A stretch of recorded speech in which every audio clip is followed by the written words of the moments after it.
আসসালামু আলাইকুম। এটিএন বাংলা সংবাদে সবাইকে স্বাগত জানাচ্ছি সীমা খান। শুরুতেই বিআরবি কেবলস সংবাদ শিরোনাম। রাজধানীতে নির্মাণাধীন বাড়ির নিচ থেকে মর্টার শেল উদ্ধার, নিষ্ক্রিয় করল র্যাব।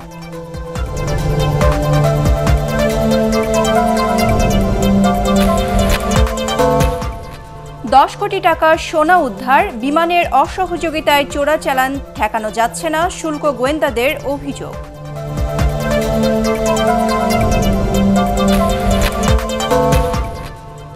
জনগণের সেবক হিসেবে আত্মনিয়োগ করতে মাঠ প্রশাসনের কর্মকর্তাদের নির্দেশ প্রধানমন্ত্রীর।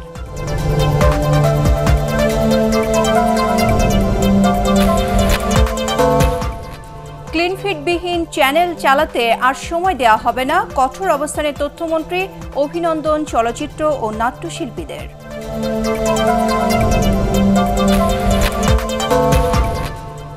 এবং বিসিবি নির্বাচনে পরিচালক পদে পাপন আবারও নির্বাচিত।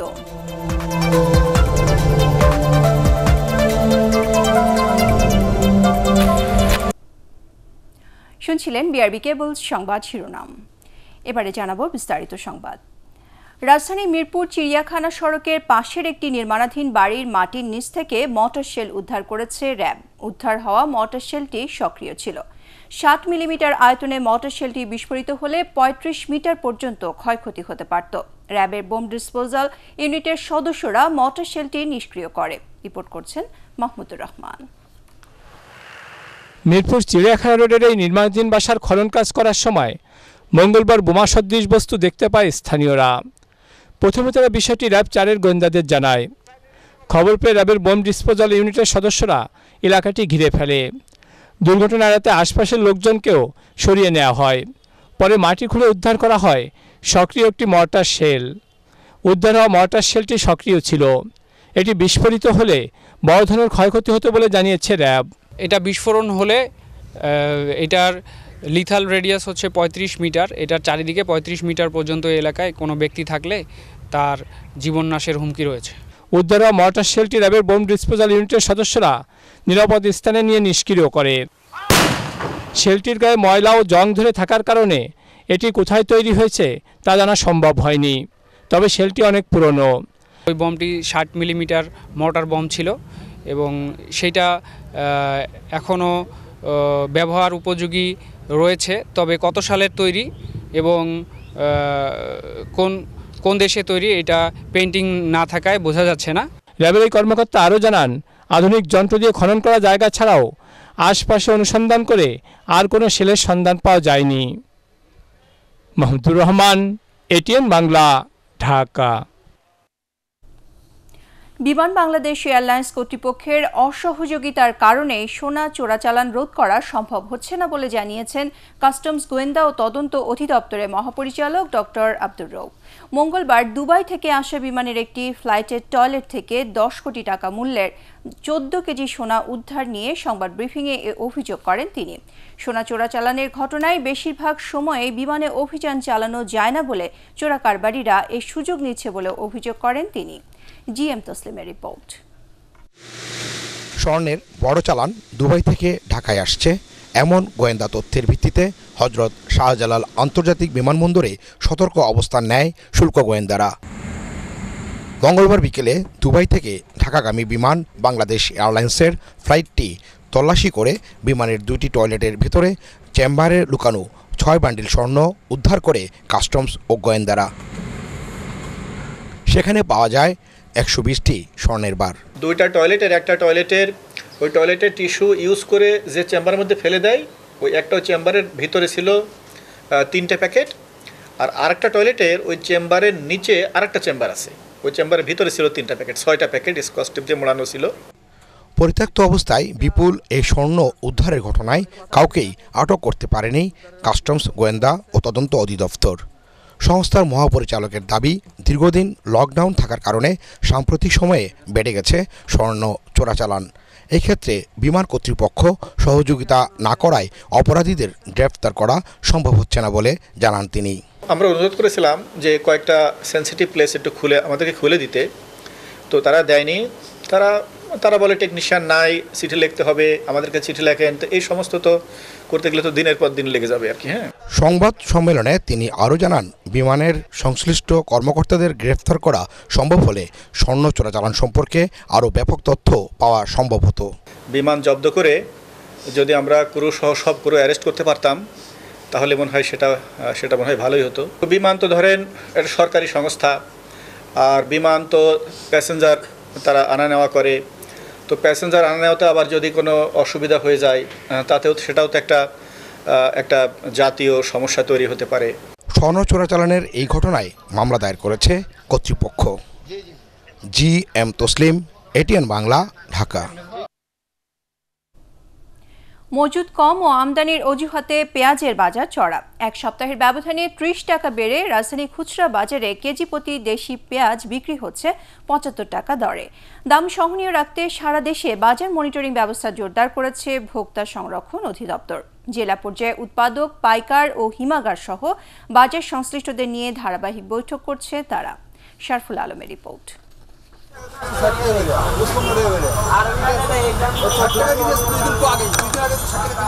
পেঁয়াজ নিয়ে রাজধানীর হাতিরপুল বাজারে ক্রেতা বিক্রেতার এমন দর কষাকষি যেন প্রতিদিনের চিত্র। গত সপ্তাহে কেজি প্রতি পেঁয়াজ ৪০ থেকে ৪৫ টাকা দরে বিক্রি হলেও এখন বাড়তি দামেই তা কিনতে হচ্ছে। মান ও প্রকারভেদে ঢাকার বিভিন্ন বাজারে ৭৫ টাকা কেজি দরে বিক্রি হচ্ছে দেশি পেঁয়াজ।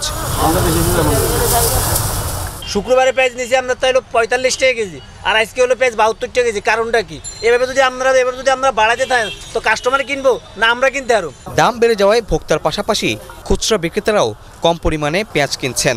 সরবরাহ ব্যবস্থা ব্যাহত হয় এই পরিস্থিতি বলছেন ব্যবসায়ীরা।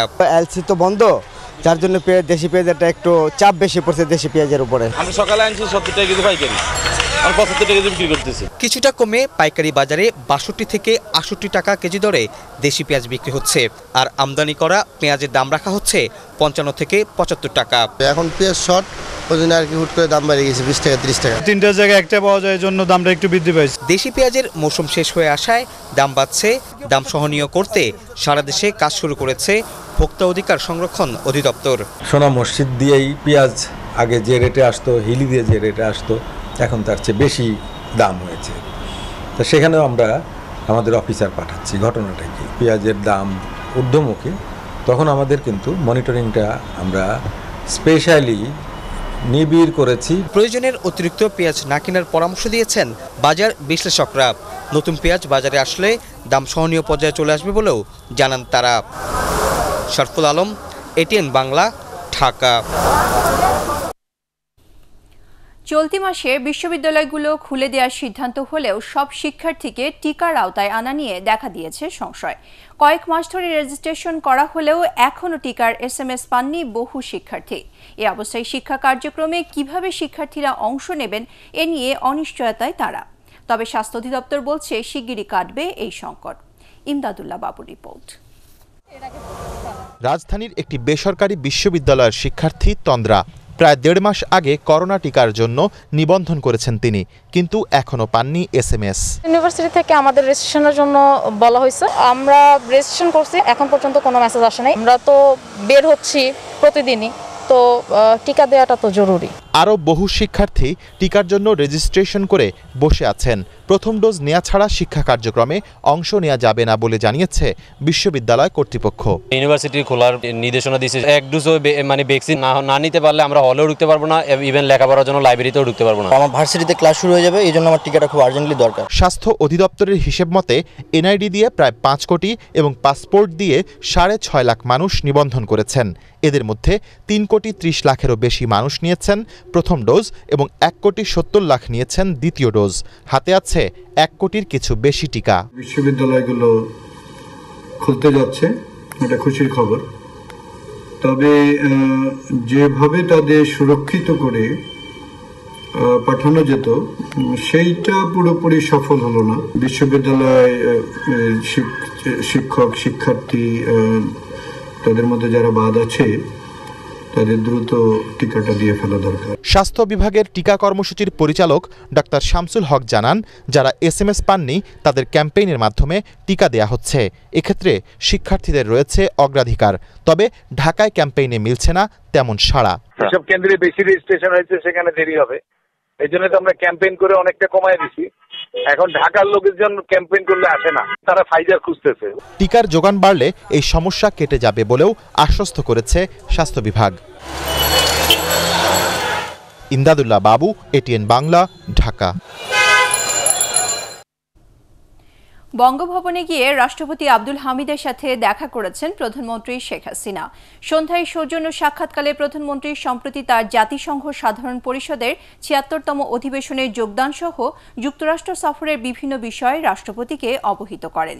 এ সময় সরকারের সার্বিক কর্মকাণ্ড, বিশেষ করে করোনা সংক্রমণ নিয়ন্ত্রণ এবং টিকা কর্মসূচির মাধ্যমে জনগণের সুরক্ষা নিশ্চিত করায় প্রধানমন্ত্রীকে ধন্যবাদ জানান রাষ্ট্রপতি আব্দুল হামিদ।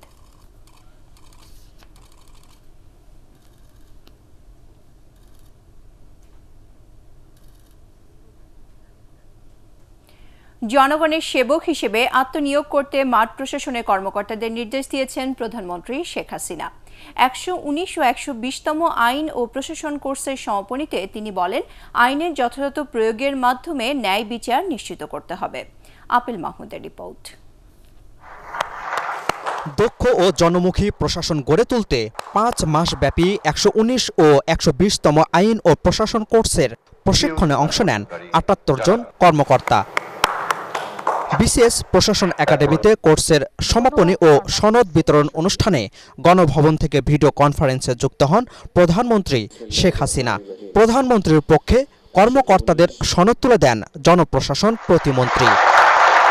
প্রশাসনের কর্মকর্তাদের দায়িত্বের কথা স্মরণ করিয়ে দিয়ে প্রধানমন্ত্রী বলেন, মানুষ যেন অবহেলার শিকার না হয় সেভাবে রাষ্ট্রীয় দায়িত্ব পালন করতে হবে।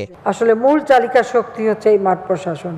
কাজে আপনারা আপনাদের উপর অর্পিত দায়িত্ব সেভাবে পালন করবেন। নিজের দেশের কথা চিন্তা করে, দেশের মাটি মানুষের কথা চিন্তা করে আপনারা সেগুলি কাজে লাগাবেন। আপনাদের মেধা দিয়ে মানুষ যেন ন্যায় বিচার পায় এবং মানুষ যেন প্রশাসনের সেবাটা পায়। মাঠ পর্যায়ে যে আপনাদেরকে কাজ করতে হবে জনগণের জন্য, যে আপনারা জনগণের সেবক হিসেবেই কাজ করবেন। সবার জন্য করোনার টিকা নিশ্চিতের পাশাপাশি মহামারীতে দেশে যেন খাদ্যের অভাব না হয়, কর্মকর্তাদের সেভাবে দায়িত্ব পালনের নির্দেশ দেন তিনি। আমি জানি বিশ্বের অনেক দেশের অবস্থা খুবই নাজুক। এমন হতে পারে যে অনেক উন্নত দেশকে হয়তো আমাদেরই খাদ্য সাহায্য দিতে হতে পারে, সেরকম একটা অবস্থা আছে। তো সেটা মাথায় রেখে আমাদের দেশে যেন কোনো মতে মানুষের খাদ্যের অভাব না হয়, আমিষের অভাব না হয়, সেদিকে লক্ষ্য রেখে যে মৎস্য চাষ, হাঁস মুরগি পশুপালন সব কিছুতে আমরা যেন অব্যাহত রাখতে পারি এবং আরও নতুন নতুন উদ্যোগ নেই। জেলা ও উপজেলা পর্যায়ে কর্মকর্তাদের আবাসন সমস্যা সমাধানের আশ্বাস দেন প্রধানমন্ত্রী শেখ হাসিনা। আপেল মাহমুদ, ATN বাংলা, ঢাকা। ক্লিনফিটবিহীন চ্যানেল চালাতে আর কোনো সময় দেওয়া হবে না বলে জানিয়েছেন তথ্য সম্প্রচার মন্ত্রী ডক্টর হাসান মাহমুদ। বেশ কয়েকটি বিদেশি চ্যানেল ক্লিনফিট পাঠাতে রাজি হয়েছে বলে মন্ত্রীকে জানিয়েছে কেবল অপারেটররা। এ বিষয়ে ভারত সরকারের পক্ষ থেকে কোনো অনুরোধ বা চাপ নেই বলেও জানান তিনি। সচিবালয়ে BSRF সংলাপে এসব কথা বলেন তথ্য সম্প্রচার মন্ত্রী। আরও জানাচ্ছেন মাহবুব কবির চপল। শরীরে না কোনো আঘাতের চিহ্ন আছে, না কোনো। ভারতের বেশিরভাগ জনপ্রিয় চ্যানেল পাকিস্তান, নেপাল, শ্রীলঙ্কা সহ অন্যান্য দেশের জন্য ক্লিন ফিড বা বিজ্ঞাপন মুক্ত অনুষ্ঠান পাঠালেও বাংলাদেশে পাঠায় বিজ্ঞাপন সহ। সেগুলো ডাউনলিঙ্ক করে দেখান কেবল অপারেটররা, যাকে আইনের লঙ্ঘন বলছে তথ্য ও সম্প্রচার মন্ত্রণালয়। সরকারের কঠোর অবস্থানের কারণে 1 অক্টোবর থেকে বন্ধ রাখা হয়েছে এসব চ্যানেল। অবশেষে কিছু চ্যানেল ক্লিন ফিড পাঠাতে রাজি হয়েছে। আমাকে অপারেটররা বলছে যে বিদেশি টেলিভিশনগুলো এখন ক্লিন ফিড পাঠাবে। তা আমি বলেছি ঠিক আছে, ক্লিন ফিড পাঠালে আপনারা চালাবেন, এতদিন পাঠায়নি কেন? আর ক্লিন ফিড পাঠানোর দায়িত্ব যেই টেলিভিশন আমাদের দেশে তাদের অনুষ্ঠান সম্প্রচার করতে চায়, প্রথমত দায়িত্ব তো তাদেরই। মন্ত্রী জানান, প্রতি মাসে ৪ কোটি গ্রাহকের কাছ থেকে সংযোগ ফি ১,০০০ কোটি টাকা আদায় করেন কেবল অপারেটররা। ক্লিন ফিট সহ ভালো চ্যানেল দেখানোর দায়িত্বও তাদের। সময় 2 বছর দেয়া হয়েছে, সুতরাং আর সময় ক্ষেপণের সুযোগ নাই। যে চ্যানেল ক্লিন ফিট হয়ে আসবে সেটি সম্প্রচারের ক্ষেত্রে কোনো বাধা থাকবে না। গত মাসে ভারতের তথ্য সম্প্রচার মন্ত্রীর সাথে আমার বৈঠক হয়েছিল। সেই বৈঠকে আমি তাকে অবহিত করেছিলাম যে ভারতে, পাকিস্তানে, নেপালে, শ্রীলঙ্কায়, পৃথিবীর অন্যান্য দেশে ক্লিন ফিট সংক্রান্ত আইন আছে, আমাদের দেশেও আছে। আমরা সেই আইন কড়াকড়িভাবে প্রয়োগ করতে যাচ্ছি 1 অক্টোবর থেকে, তাদেরকে সেটি বলা হয়েছে। আগামী বছর থেকে অনলাইন প্রকাশের আগেই রেজিস্ট্রেশন করতে হবে। আইপিটিভির সংবাদ বন্ধ করা হবে, তাদের মাইক্রোফোন মূলধারার টিভির মতো করা যাবে না বলেও জানান তথ্য ও সম্প্রচার মন্ত্রী। ব্যাঙের ছাতার মতো IPTV. Mahbub Kabir Chapal, ATN Bangla, Dhaka. IPTV registration প্রক্রিয়া। বিদেশি টিভি চ্যানেলের বিজ্ঞাপন মুক্ত সম্প্রচার বা ক্লিন ফিট বাস্তবায়নের জন্য তথ্য সম্প্রচার মন্ত্রী ডক্টর হাসান মাহমুদকে অভিনন্দন জানিয়েছেন দেশের চলচ্চিত্র নাট্য অঙ্গনের নেতারা। সচিবালয়ে মন্ত্রীর সাথে দেখা করে এই অভিনন্দন জানান তারা।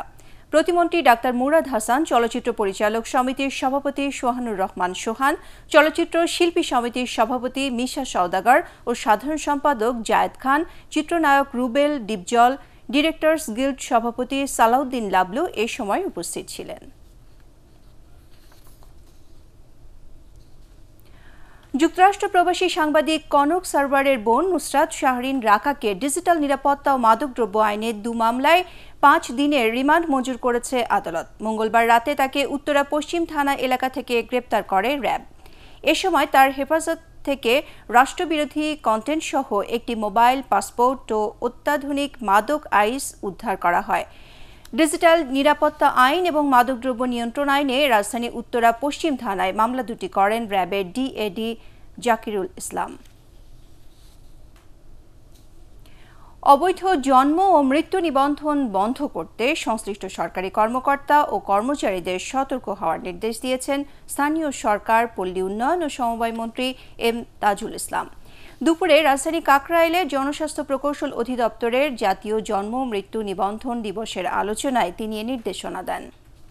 নিবন্ধন প্রক্রিয়ায় দালাল চক্র থেকে সবাইকে সতর্ক থাকার আহ্বান জানান ঢাকার 2 সিটি মেয়র। শারমিন রিহার রিপোর্ট। সবার জন্য প্রয়োজন জন্ম মৃত্যুর পরপরই নিবন্ধন। এই শিরোনামে এবার পালিত হচ্ছে জাতীয় জন্ম মৃত্যু নিবন্ধন দিবস। এই উপলক্ষে আলোচনা সভার আয়োজন করে স্থানীয় সরকার মন্ত্রণালয়। বাংলাদেশকে নিয়ে এগিয়ে যাব এবং এদেশের মানুষ। এ সময় জীবনের সকল ক্ষেত্রে নিবন্ধনের গুরুত্ব তুলে ধরে জন্ম বা মৃত্যু সনদ নেওয়ার জন্য সকলকে পরামর্শ দেন স্থানীয় সরকার মন্ত্রী এম তাজুল ইসলাম। এ ব্যাপারে তথ্য ভুল কিনা তা সঠিকভাবে যাচাই করতে সংশ্লিষ্ট সরকারি কর্মকর্তা ও কর্মচারীদের সতর্ক হওয়ারও নির্দেশ দেন তিনি। রেজিস্ট্রেশন করার সময় যদি সেখানের মধ্যে তাকে আমাদের টেকনোলজি সিস্টেমটা এমনভাবে যদি হয় যে যাতে আরও একটু এটাকে একটু ইন্টেন্সিভলি ভেরিফাই করা হয়, এবং এই ভেরিফাইটা না করলে আমার মনে হয় এখানে এরকম বাইরে কিছু এখানে পেনিট্রেট করতেই পারে। তো এইটার ব্যাপারে আমার মনে হয় সবাইকে একটু মনোযোগ দিতে হবে। নিবন্ধন কার্যক্রমে বিভিন্ন দপ্তরে ঘুরতে হয় উল্লেখ করে ঢাকা দক্ষিণের মেয়র ফজলানুর তাপস বলেন, এই সুযোগটি অসাধু চক্র। এ থেকে পরিত্রাণে সংশ্লিষ্টদের আরো আন্তরিক হওয়ার তাগিদ দেন 2 মেয়র। নিবন্ধন আগের চেয়ে অনেক সহজ হয়েছে। আমরা বদনামের ভাগীদার হচ্ছি। বদনাম কিন্তু রেজিস্ট্রার জেনারেলকে করবে না, জনপ্রতিনিধি হিসেবে আমাদেরকেই সেই তোপের মুখে পড়তে হচ্ছে। এখনো কিন্তু দালালদের মাঝে দিয়ে কিন্তু অনেকে জন্ম সনদ, মৃত্যু সনদ নিচ্ছে। এটি বাস্তব সত্যি কথা। দালালরা এখানে কেন মধ্যভোগী হিসেবে থাকবে? এ সময় জন্ম নিবন্ধনকারীদের একটি গাছ উপহার দেওয়ার ঘোষণাও দেন উত্তরের mayor Atiqul Islam. Sharmin Riha, ATN Bangla, Dhaka. Bangladesh cricket board বিসিবির 25 জনের পরিচালনা পর্ষদে এবারই প্রথম নির্বাচিত হয়ে এলেন 6 পরিচালক। তারা হলেন ওবায়দ রশিদ নিজাম, সালাউদ্দিন চৌধুরী, ফাহিম সিনহা, ইফতেখার রহমান, মঞ্জুর আলম এবং তানভীর টিটু। শুরুতে নির্বাচনে প্রতিদ্বন্দ্বিতার আভাস থাকলেও শেষ পর্যন্ত তা থাকেনি। বৃহস্পতিবার 25 পরিচালকের ভোটে নির্বাচিত হবেন বিসিবির সভাপতি। এসএম আশরাফের রিপোর্ট। স্লোগানে সকাল থেকে প্রার্থীদের সমর্থকরা কাঁপিয়ে দেন বিসিবি প্রাঙ্গণ। বাহির থেকে দেখে মনে হচ্ছিল ভোটের লড়াইটা বুঝি হাড্ডাহাড্ডি হতে চলেছে। কিন্তু মাঠের বাইরের এই উত্তাপ ছিল না ব্যালট যুদ্ধে। শুরুতে ক্যাটাগরি 1 থেকে নাইমুর রহমান দুর্জয়ের প্রতিদ্বন্দ্বী হিসেবে 3 জনের নাম থাকলেও শেষ পর্যন্ত আশফাকুল ইসলাম টিটু সরে যাওয়ায় দুর্জয়ের সাথে বোর্ড পরিচালক হন নারায়ণগঞ্জের তানভীর টিটু। আমাদের প্রস্তুতি সবসময় থাকতে হবে যে আমরা যেন সরাসরি এবং যদি আমরা ভালো টিম হিসেবে গড়ে উঠতে পারি তাহলে কিন্তু এইসব নিয়ে আমাদের টেনশন করতে হবে না। কাজেই সেই টেনশনটা যেন না থাকে সেইভাবেই টিমটাকে বিল্ড আপ করতে হবে। খালেদ মাসুদ পাইলট হেরেছেন পাবনার স্বপনের কাছে। ঢাকার ক্লাবগুলোর ক্যাটাগরি 2 থেকে 12 পরিচালক হতে নির্বাচনে প্রার্থী হয়েছিলেন 16 জন। শেষ পর্যন্ত সরে যান মোহামেডানের মাসুদুজ্জামান। নাজমুল হাসান পাপনের সাথে যারা নির্বাচিত হয়েছেন তারা যে জিততে চলেছেন সে ধারণা ছিল আগেই। Old DOHS, Mirpur boys cricket club আর গাজী টায়ার্স ক্রিকেট একাডেমির প্রার্থীরা জিততে চাননি বলেই গুঞ্জন ক্রিকেট পাড়ায়। যে আমরা যে ধারণা করেছিলাম তার চেয়ে অনেক বেশি, কোথাও কোথাও 99%, বাট মোর দ্যান 90% তো ডেফিনেটলি, মানে আমার জানা মতে প্রায় সবাই ভোট দিতে এসছে। এই যে ভোটটা কাস্ট হয়েছে এইটাই হলো সবচেয়ে বড় কথা। ক্যাটাগরি 3 থেকে খালেদ মাহমুদ সুজনের কাছে বড় ব্যবধানে হেরেছেন নাজমুল আবেদিন ফাহিম। 40 ভোটের 37টি পেয়েছেন সাবেক অধিনায়ক। ছক কষে শেষ হওয়া নির্বাচনে নাজমুল হাসান পাপনের সভাপতি হওয়াটা তাই নিশ্চিতই। S M Ashraf, ATN Bangla, Dhaka. রাজধানী পল্লবী থেকে নিখোঁজ 3 কিশোরীকে আব্দুল্লাহপুর থেকে উদ্ধার করেছে র্যাব। হাফসা নামের এক নারীর বিদেশ নিয়ে যাওয়ার ফাঁদে পড়ে বাসা থেকে পালিয়ে কক্সবাজারে যায় কিশোরীরা। র্যাব 4-এর পরিচালক মোজাম্মেল হক এ তথ্য জানান।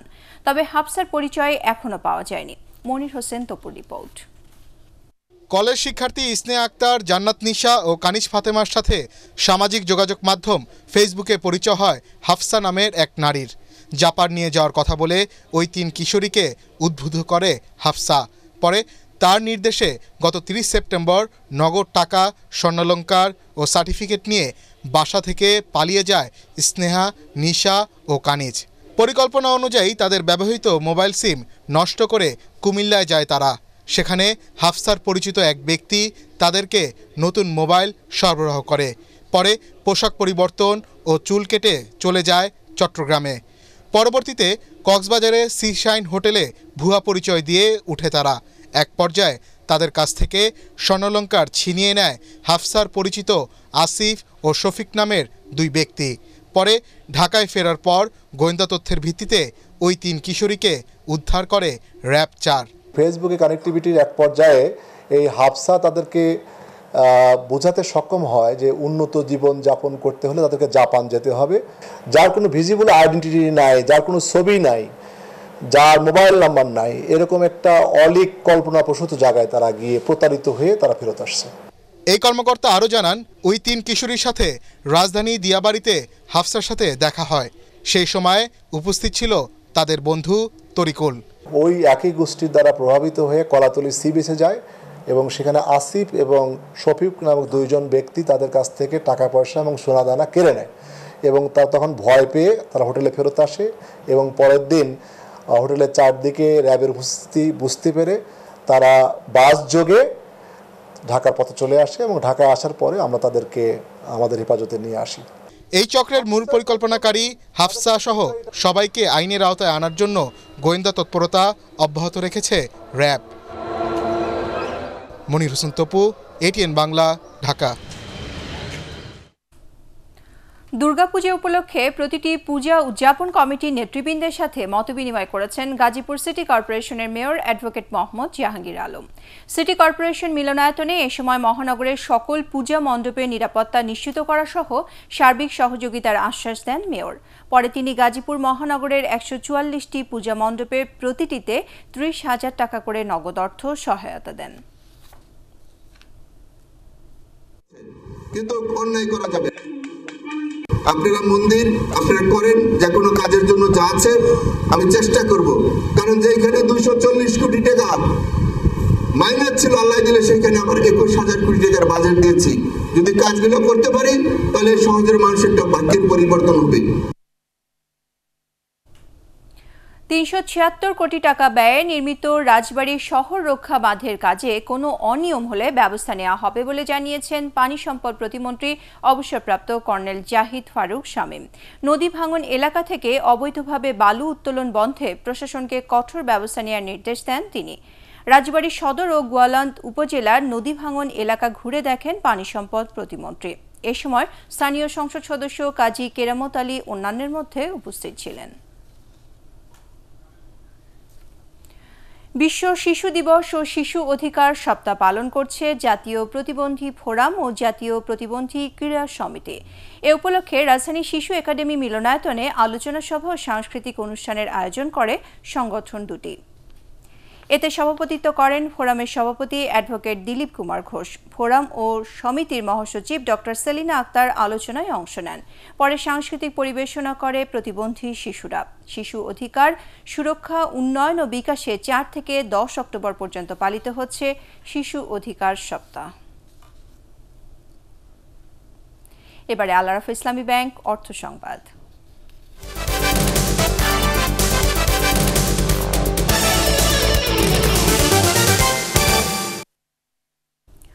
উৎসে কর আদায়ের ডিজিটাল প্ল্যাটফর্ম ইটিডিএস ব্যবস্থা চালু করল এনবিআর।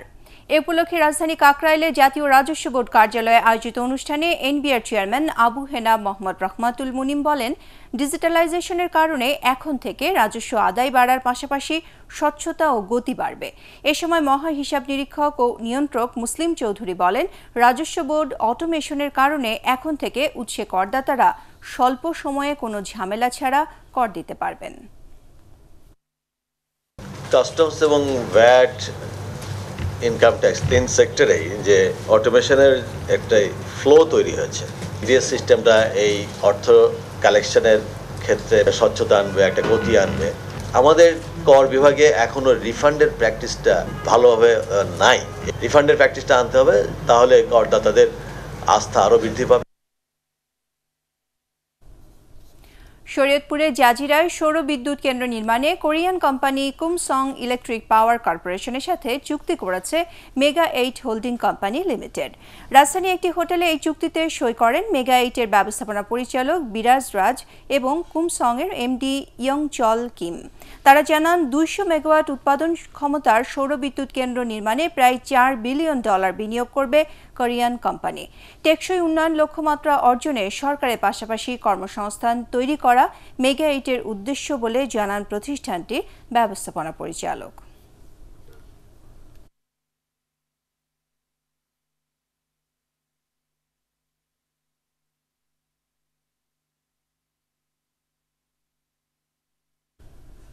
এবারে আন্তর্জাতিক সংবাদ।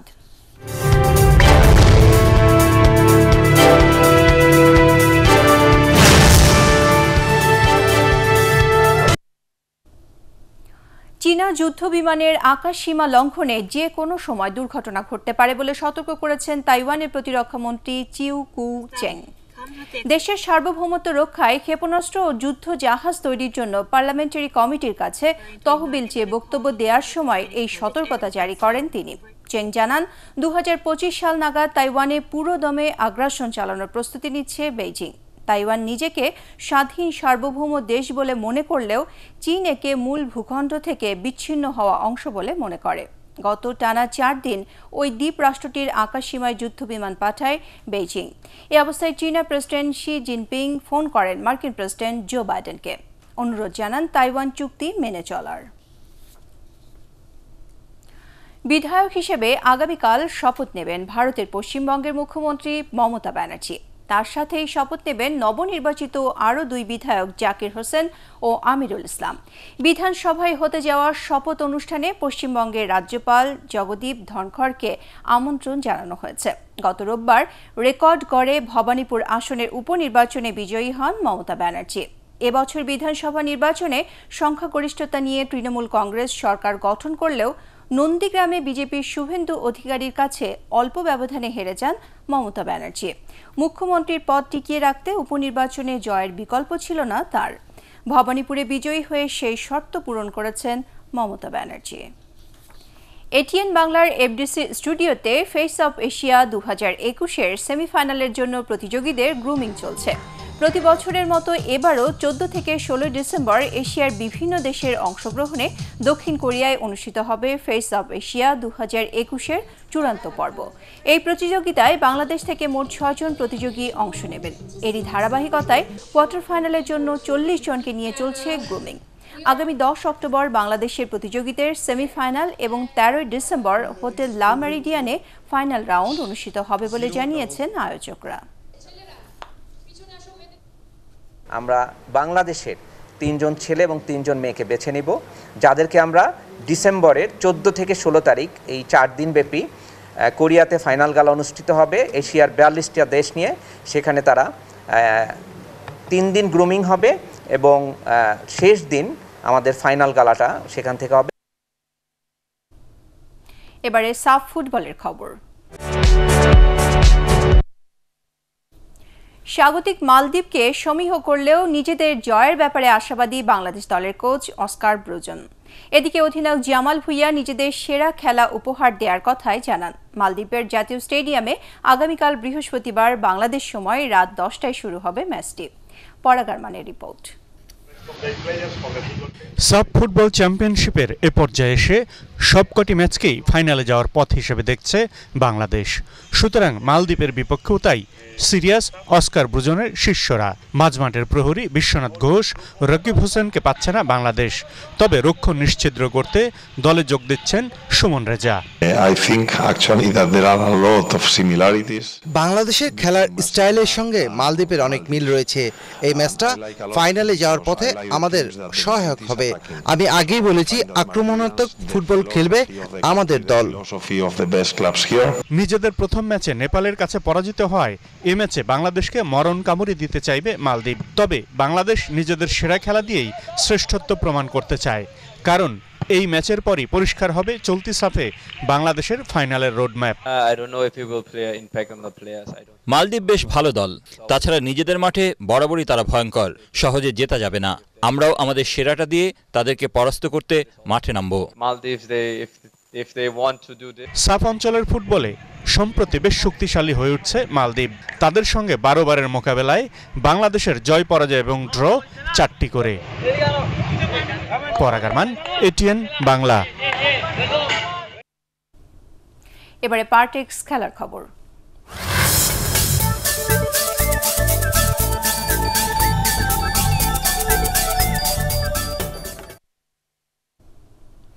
মোহামেডান ও এজেক্সের মধ্যকার খেলা দিয়ে সোশ্যাল ইসলামী bank club cup hockey tournament শুরু হচ্ছে কাল। এবারের প্রতিযোগিতায় 2 গ্রুপে 8টি দল অংশ নিচ্ছে। এ উপলক্ষে বাংলাদেশ হকি ফেডারেশনে আয়োজিত এক সংবাদ সম্মেলনে ভারপ্রাপ্ত সাধারণ সম্পাদক মোহাম্মদ ইউসুফ জানান, প্রতিদিন 2টি করে খেলা হবে। 2 গ্রুপের শীর্ষ 4টি দল সেমিফাইনাল খেলবে। প্রতিযোগিতার ফাইনাল হবে আগামী 16 অক্টোবর। এ সময় উপস্থিত ছিলেন লীগ কমিটি চেয়ারম্যান ও মতিঝিল অঞ্চলের ডিসি আব্দুল আহাদ এবং স্পন্সর প্রতিষ্ঠান সোশ্যাল ইসলামী ব্যাংকের কর্মকর্তা মনিরুজ্জামান। সংবাদ শেষ করার আগে বিআরবি কেবল শিরোনামগুলো আরও একবার। রাজধানীতে নির্মাণাধীন বাড়ির নিচ থেকে মর্টার শেল উদ্ধার, নিষ্ক্রিয় করল র্যাব।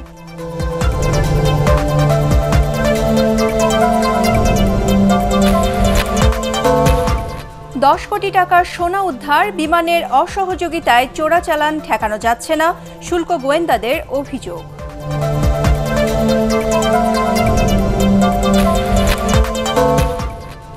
জনগণের সেবক হিসেবে আত্মনিয়োগ করতে মাঠ প্রশাসনের কর্মকর্তাদের নির্দেশ প্রধানমন্ত্রীর।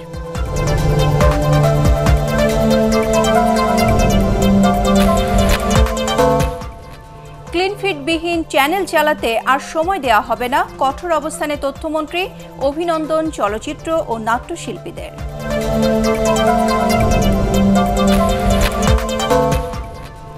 এবং বিসিবি নির্বাচনে পরিচালক পদে পাপন আবারও নির্বাচিত।